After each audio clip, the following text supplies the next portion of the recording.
नमस्कार। गुड़ रहस्य ज्योतिष केंद्र में आपका हार्दिक स्वागत है।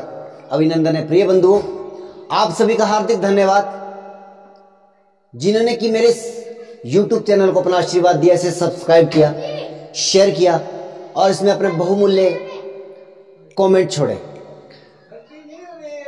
अतः अब तक जिसने मेरे YouTube चैनल को सब्सक्राइब नहीं किया है वह मेरे इस YouTube चैनल को सब्सक्राइब अवश्य करें। हाथ जोड़ के आपसे निवेदन है, कुछ आप लोगों का आशीर्वाद अगर मुझ पर बना रहे, वीडियो को अंत तक अवश्य देखें। बहुत महत्वपूर्ण मैं सब्जेक्ट लेकर के आ रहा हूं, एक सीरीज लेकर के आऊंगा 12 के 12 लग्नों के लिए, और इसमें विशेषता बात करूंगा पंचमहापुरुष राजयोग। ये क्या है? जब हम ये आमतौर पर इस बात को ज्योतिष के गलियारों में जब इन चीजों की चर्चा सुनते हैं, बहुत सारे राजयोग है, गज केसरी है, बुध आदित्य योग है, शश मंगल का रुचक, शनि का शश, बुध का भद्र, गुरु का हंस, शुक्र का मालव्य योग, पंचमहापुरुष राजयोग आदि आदि चीजों की चर्चा हमेशा होती रहती है और इसके बारे में शास्त्रों में या ज्योतिषाचार्य द्वारा बहुत प्रशंसा भी की जाती है। परंतु कई बार ये कुंडलियों में देखा भी गया है, फलित घटित भी होता है लेकिन फलित वैसा नहीं होता है जैसा कि इसके बारे में कहा जाता है, जैसी कि इसकी चर्चा होती है। आज वह संदेह आपके किसी प्रियजन की कुंडली का अगर आपके दिमाग में है तो आज मैं उस चर्चा को लेकर के आ रहा हूं। विशेषता मेरा पंचमहापुरुषों के लिए, पंचमहापुरुष राजयोग के लिए ही यह सीरीज रहेगा। बुध के द्वारा भद्र पंचमहापुरुष राजयोग, गुरु के द्वारा हंस पंचमहापुरुष राजयोग, शुक्र के द्वारा मालव्य पंचमहापुरुष राजयोग और शनि के द्वारा शश पंचमहापुरुष राजयोग और मंगल के द्वारा रोचक पंचमहापुरुष राजयोग आदि आदि चर्चा में है। बनता कैसे है, सबसे पहले आप इसको ध्यानपूर्वक से समझेंगे। यदि केंद्र भाव में इनमें से कोई भी ग्रह केंद्र भाव में अपनी राशि का हो या अपनी उच्च राशि का हो, तब ये पंचमहापुरुष राजयोग निर्मित होता है। तो अब क्या ये हर एक कुंडली में जिसमें भी ये बनता है उसमें फलदायक होता है या शुभ परिणाम देता है? होता क्या है? जैसे कि बुध का जो भद्र पंचमहापुरुष राजयोग है, इसके बारे में कहा जाता है कि ऐसा व्यक्ति व्यवसायिक बुद्धि या बहुत इंटेलिजेंस रखता है, अपने बुद्धि के द्वारा जो है वो जग को जीतने की क्षमता रखता है, सभा में विजय पाता अपने बुद्धि के द्वारा। हंस गुरु के द्वारा बनने वाला पंचमहापुरुष राजयोग, यह जब घटित होता है तो इसके बारे में कहा जाता है कि ऐसा व्यक्ति अध्यात्म जगत में अपनी बहुत ऊंचाइयां प्राप्त करता है। हालांकि गुरु संतान, विवाह, लाभ, धन, भाग्य, इन सभी चीजों का कारक भी है।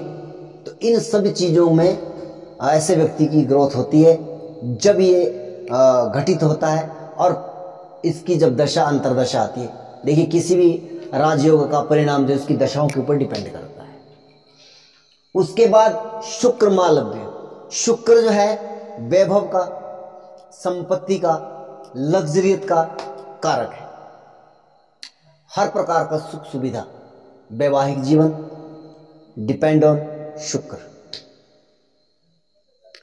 धन, वाहन, मकान, सौंदर्य, संगीत, कला, इन सब चीजों का कारक शुक्र है। और भी बहुत सारे, कुछ हर चीज में यहाँ पे डिकोड नहीं कर सकता, आपको वहां पे कुछ बातों को समझना पड़ेगा। तो जब ये शुक्र का मालव्य पंच महापुरुष राजयोग घटित होता है और इसकी जब दशाएं चलती है तब इन चीजों में वृद्धि होती है। बात करते हैं शश नाम का पंच महापुरुष राजयोग जो शनि के द्वारा निर्मित होता है। इसके घटित और इसका फल क्या है कि शनि कर्म का कारक है, श्रम का कारक है, कर्म का कारक है। और ये जो कर्म भूमि संसार जहां पे हम अपने कर्म बंधनों के द्वारा बंद करके आए हैं, इन सभी चीजों का जो कोई भी कर्म एनी वन, मैं कई बार कहता हूं अपने वीडियो के माध्यम से कि शनि को हम थोड़ा सा समझने में अगर हम प्रयास करें तो शनि कर्म कारक है और ये हर एक प्रकार के कर्म का कारक है। तो ऐसा व्यक्ति कर्मठ अपने कार्य क्षेत्र में जब ये राजयोग घटित होता है वो बहुत उन्नति करता है, प्रोफेशनल तौर पर वो बहुत उन्नति करता है। शनि हालांकि प्रॉब्लम का कारक भी है, हालांकि उन चीज़ों को हम राजयोग के द्वारा वो नहीं समझेंगे, लेकिन हाँ जब हम धीरे धीरे लग्नों के ऊपर बढ़ेंगे वन बाय वन, मंगल रोचक पंच महापुरुष राजयोग जब ये घटित होता है तब क्या फल होता है? उस समय में मंगल जो है वह आपके पराक्रम का कारक है, आपके बल का कारक है और ऊर्जा का कारक है। केंद्र में अपने स्वराशि का या उच्च राशि का बैठेगा तब इन सभी चीजों के कारकत्व में वृद्धि को करता है और ऊर्जावान उस व्यक्ति को बनाता है। देखिए कोई कार्य करना है, कुछ भी करेंगे आप जीवन में, शरीर में ऊर्जा का होना अत्यंत आवश्यक है। हालांकि और बहुत सारी चीजें हैं, फिर हम वहां पे वो बात भी करेंगे कि वो आया कहां से है, कौन से भाव का लोड है, लेकिन मैं भी केवल कारकत्वों के माध्यम से आपको समझाने का प्रयास कर रहा हूं। जब ये रोचक पंच महापुरुष राजयोग घटित होगा तब इन चीजों में वो सारी वृद्धियां आपको देखने को मिलेगी। अब हम जो है वन बाय वन, लगन वाइज लगन इसके ऊपर काम करेंगे। सीरीज हमारी कंटिन्यू रहेगी कि किस लगन के लिए कौन सा पंच महापुरुष राजयोग बेहतर कार्य करता है, अच्छा कार्य करता है और किसके लिए यह कार्य नहीं करता है या किसके लिए यह नकारात्मक कार्य भी क्या कर सकता है। उन सभी चीजों के लिए आपको इंतजार करना पड़ेगा। मैं सबसे पहले मेष से शुरू करूंगा और मीन पर्यंत। तो बात करते हैं आज मिथुन लगन के जातकों के लिए। मिथुन लगन में यहां पर 3 राजयोग निर्मित हो सकते हैं। एक तो बुध का भद्र और गुरु का हंस और शुक्र का जो है मालव्य नाम का राजयोग यहां पर निर्मित होगा। अब भद्र का जो है यहां पर और यहां पर बुध अगर आपका मिथुन लगन में और लगन में विराजित है या कन्या राशि में वह चतुर्थ भाव में आपका बैठा है, निश्चित तौर पर क्योंकि यह लग्नेश भी है चतुर्थेश भी है, तो इन दोनों भावों में अगर बुध बैठा है तो आप कह सकते हैं कि भद्र नाम का पंच महापुरुष राजयोग आपकी कुंडली में है। और निश्चित तौर पर बुध का प्रभाव, बुध के कारकत्व, जैसे कि आपकी बुद्धि शार्प, व्यापारिक, बिजनेस माइंडेड और किसी को भी अपनी बुद्धि के बल पर जो है आप दुनिया को आप नचा सकते हो। बुध वो पावर है, क्योंकि बुद्धि जो है वो सबसे बड़ी स्ट्रेंथ है। आज के समय में जो शारीरिक श्रम करते हैं वो लोग बहुत पीछे रह जाते हैं और जो बौद्धिक तरीके से इनके बुद्धि के बल पर जो कार्य करता है, इनके स्मार्ट वर्क जो करता है, वो हमेशा सफलता प्राप्त करता है। तो ये बुध का भद्र नाम का, भद्र का मतलब होता है कल्याण करना। और यहाँ पर हाँ परंतु बुध एक ऐसा ग्रह है, बुध और चंद्रमा ये कंडीशनल, बेनिफिक और मेलेफिक ग्रह कहे गए हैं, इनके शुभ और अशुभ कंडीशनल। अब ये बुध अगर किसी के साथ बैठा है तो उसी की तरह रिएक्ट करता है, डिपेंड करता है कि इस बुध के साथ कोई शुभ ग्रह बैठे तो ज़्यादा बढ़िया, अदरवाइज इसके साथ कोई भी ग्रह नहीं होना चाहिए। अगर इसके साथ गुरु बैठा है चलेगा, शुक्र बैठा है चलेगा, चंद्रमा बैठा है चलेगा, वो शत्रु मित्र वाली कहानी नहीं। लेकिन मैं कर रहा हूं भद्र पंच महापुरुष राजयोग की बात, वो फलित होगा निश्चित तौर पर। आपको जब इसकी दशाएं अंतरदशाएं आएगी तो आप बुद्धि के बल पर दुनिया पर राज करने के लिए तैयार है।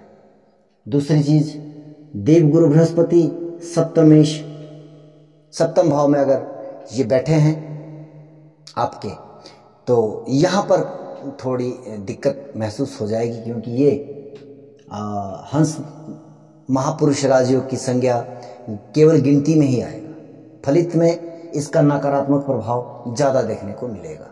आप कहोगे कि गुरु का लगन पर देखना, गुरु की जब दशा आएगी ये मारक परिस्थितियां निर्मित करेगा, गुरु की जब दशा आएगी ये बाधक जैसी परिस्थितियां भी निर्मित, क्योंकि ये द्विस्वभाव है तो इसका बाधकेश भी गुरु बनता है। चलिए, सप्तम भाव में इतना बाधक का रोल इतना ज़्यादा नहीं होगा, लेकिन गुरु ऑलरेडी अगर सप्तम भाव में बैठा है तो कहीं ना कहीं वैवाहिक जीवन के लिए, यानी कि विवाह बहुत डिले कर देता है। शनि और गुरु की एक विशेषता, सप्तम भाव में जब बैठता है तो ये प्रॉब्लमेटिक ग्रह बन जाता है।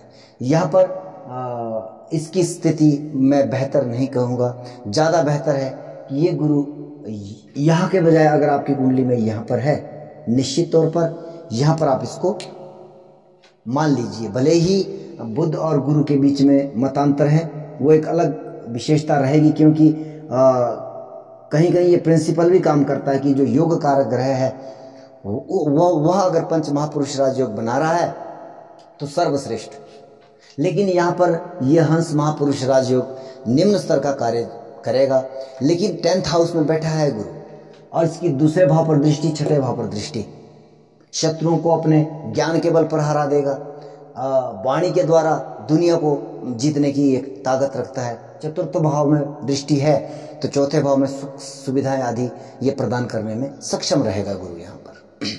परंतु ये एक मध्यम रूप से काम करेगा, इससे कहीं ज़्यादा और बहुत ज़्यादा अगर कोई पंच महापुरुष राजयोग यहाँ पे काम करेगा तो वह है शुक्र का मालव्य।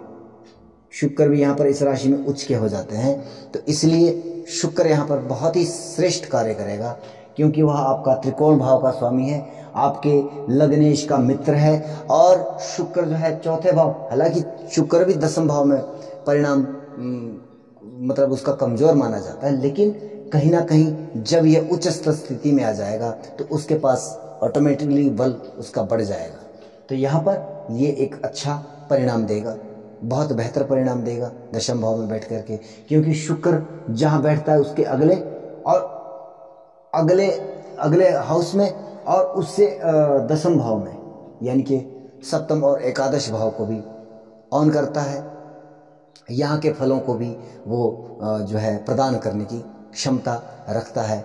पर डिपेंड करता है कि अगर सप्तम भाव शुभ है या आपका एकादश भाव शुभ है, जो इनमें से जो भाव अच्छा होगा उसमें उसके अच्छे परिणाम होंगे। शुक्र जब भी दशाओं में एक्टिवेट होगा, इस मामले में मैं कह रहा हूं, अगर सप्तम भाव आपका नेगेटिव हुआ, नकारात्मक हुआ, यानी कि नकारात्मक ग्रहों की दृष्टियां हुई या यहाँ पर बैठे हुए हो, प्लेसमेंट हुई, तो ये शुक्र जब भी अपनी दशा में एक्टिवेट होगा, सप्तम भाव से संबंधित परिणाम जो है वहां पर बड़े नकारात्मक दिखाई देंगे। तो ऐसे इस कंडीशन में आप इन पंच महापुरुषों को कंसीडर कर सकते हो, आप इसको रीड कर सकते हो। बाकी जो मेरी अल्पमति में आया मैंने आपके सामने वह प्रस्तुत कर दिया। अगर आप मेरी ऑनलाइन क्लासेस को ज्वाइन करना चाहते हो ज्योतिष संबंधी अधिक जानकारी के लिए मेरे इस YouTube चैनल को सब्सक्राइब करें। मुझसे विश्लेषण परामर्श के लिए अगर आप कांटेक्ट करना चाहते हो तो ये मेरा कांटेक्ट नंबर है 9418417927। जय सिया राम।